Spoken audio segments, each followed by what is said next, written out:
Y'all, I swear we're catching it from all sides, but we are ready with shields in both arms to take the arrows from everywhere because, oh my god, truth bombs just slipped out on The View. The harpies, the clucking hens on The View just had truth bombs, like, unintentionally dropped because it might actually be big and awesome and amazing in a few different ways.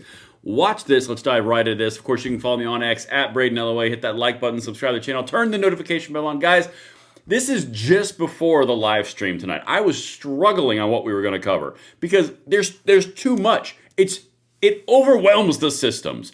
But the live stream tonight will be 9 p.m. Eastern time. It is going to be fire. It might be 9:30. It'll be in the 9 o'clock hour. There's so much stuff going on. But anyway, back to this.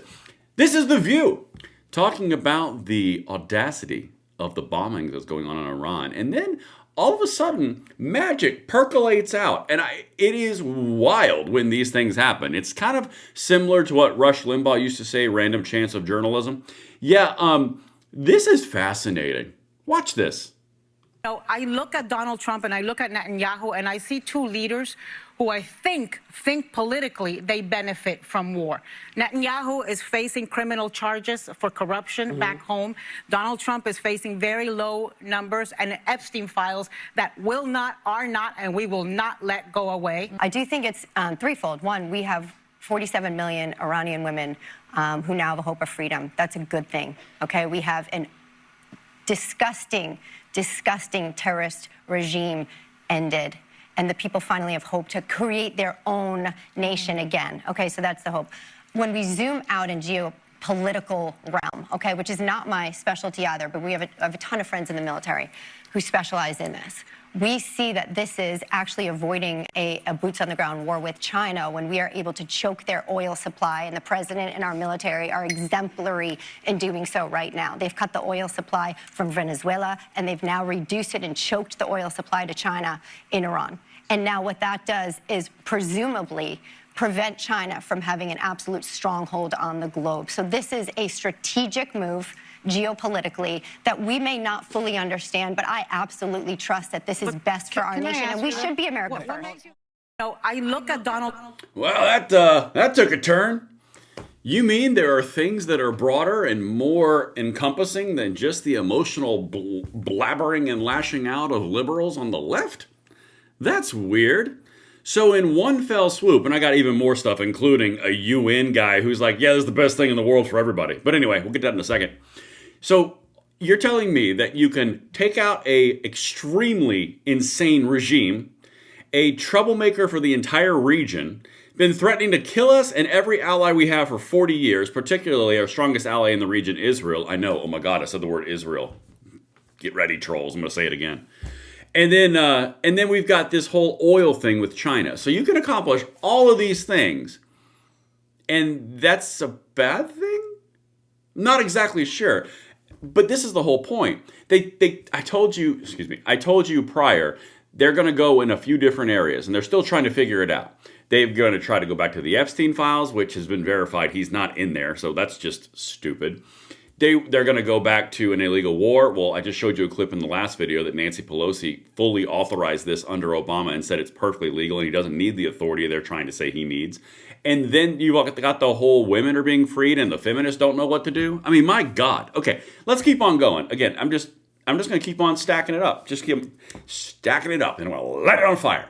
All right, so this guy, let me make sure that the absolute correct title is applied here. NATO Secretary General Mark Rutte, or Rutte. Let's just go with Rutte. This is a NATO Secretary General. You know that whole collaboration thing that the left is always decrying. You need to build coalitions. You need to have the world community. You need to have everyone like us. Yeah, one of the NATO generals just said this. First of all, say that my thoughts are with the service members, the U.S. service members who made the ultimate sacrifice over the last couple of days. And let me also say that the commander-in-chief, the leader of the free world, President Donald J. Trump, I really commend what is happening here. Taking out Khamenei, taking out the nuclear capability in Iran, but also taking out the ballistic missile program in Iran. This is crucial. And what I see in Europe, I spoke with all the key European leaders over the weekend, is widespread support for what the president is doing, and also making sure that when it comes to logistics, access, defending key US interests in Europe and in the region, the Europeans are really stepping up. First of So whoa. Flag on the play.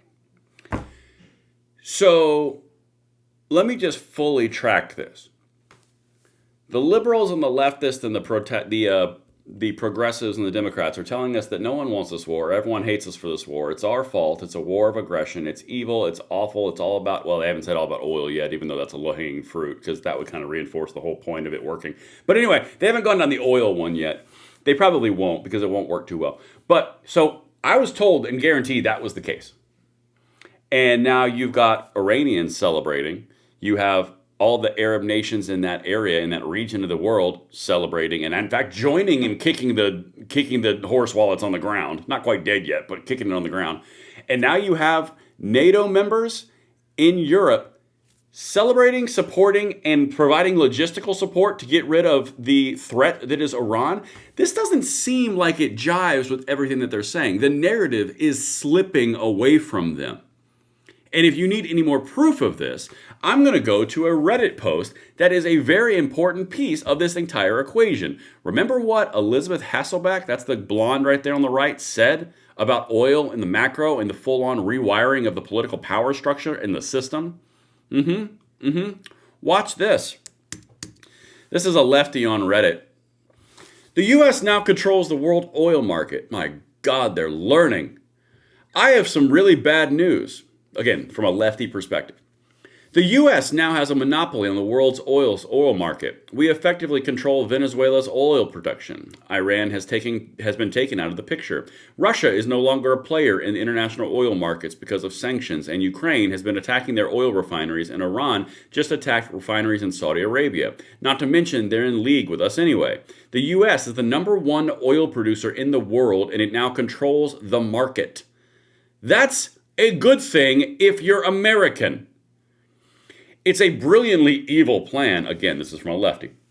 I am convinced that AI came up with it. I'm not kidding. There is no one in the Trump administration smart enough to come up with this on their own, but they kept prompting AI for scenarios until they hit the one they liked. I cannot believe this shit. This is an insanely huge, over-the-top win for Trump. U.S. oil will profit immensely, and it will cause the economy to grow like mad. Again, they're decrying this. Showed you who they are.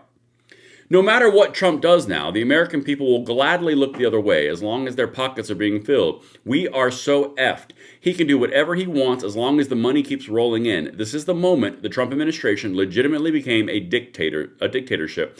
I am just beside myself at the moment. Do you understand what they're saying and why they're upset and why they're beside themselves at the moment? It's because they understand that if the United States has a power position over all oil in the entire freaking planet, and all oil-producing countries are now either on our side or out of the picture, everyone else who relies on that same lifeblood of oil is now at our beck and call. The power has shifted. It has been a rewiring of the entire global system. That's what you're watching. That's why you're watching them hate Trump. That's why you're watching all the propaganda push, because they are actively losing power, and the United States has gained all of it in 15 months. This is why they're upset, because they know 100% for a fact that as oil is controlled by the United States, we get better terms with everybody else. We have tons of money flowing in because we are the power source. And now you're going to have the economy grow like crazy, and all of a sudden the affordability thing goes poof out the window. Y'all, you're watching something remarkable. Do not get distracted by these far left progressives unless it is just to mock them for their ability to not see anything beyond their emotions. And that's what I've got for you guys. Everything will be linked in the description box below. I'll see you at the live stream tonight. I'm Braden. Later.